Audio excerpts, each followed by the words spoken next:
জাপানের জন্মহার ও প্রজনন হার রেকর্ড পরিমাণে কমে গেছে বলে জানিয়েছে বিভিন্ন আন্তর্জাতিক সংবাদ মাধ্যম। সম্প্রতি তুরস্কের রাষ্ট্রীয় সংবাদ মাধ্যম আনাদোলু এজেন্সির এক প্রতিবেদনে এই উদ্বেগজনক তথ্য উঠে এসেছে।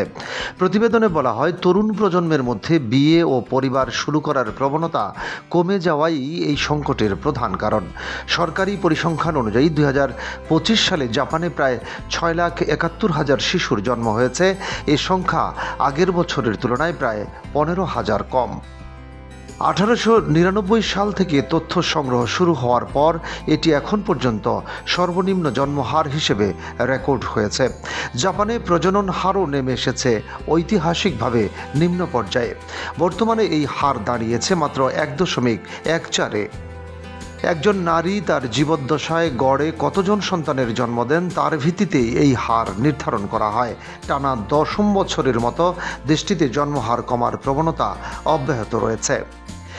এ নিয়ে গভীর উদ্বেগ প্রকাশ করেছেন দেশটির জনসংখ্যা বিশেষজ্ঞরা। তাদের মতে এই হ্রাস আগের সব পূর্বাভাসকে ছাড়িয়ে দ্রুত গতিতে ঘটছে। সরকারি গবেষকদের ধারণা ছিল 2040-এর দশকের আগে প্রজনন হার এত নিচে নামবে না, কিন্তু বাস্তবে তা অনেক আগেই ঘটায় পরিস্থিতি আরও জটিল হয়ে উঠেছে।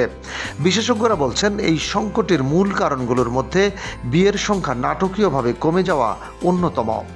একবিংশ শতাব্দীর শুরুতে জাপানে বছরে প্রায় 8 লাখ বিয়ে অনুষ্ঠিত হতো, কিন্তু বর্তমানে তা কমে দাঁড়িয়েছে প্রায় 5 লাখে। বিয়ের হার কমে যাওয়ার সরাসরি প্রভাব পড়ছে জন্মহারে। তরুণদের মধ্যে দেরিতে বিয়ে করা বা বিয়ে না করার প্রবণতা এই পরিস্থিতিকে আরও তীব্র করেছে। তবে এই সংকটের মধ্যেও কিছুটা আশার কথা জানিয়েছেন গবেষকরা।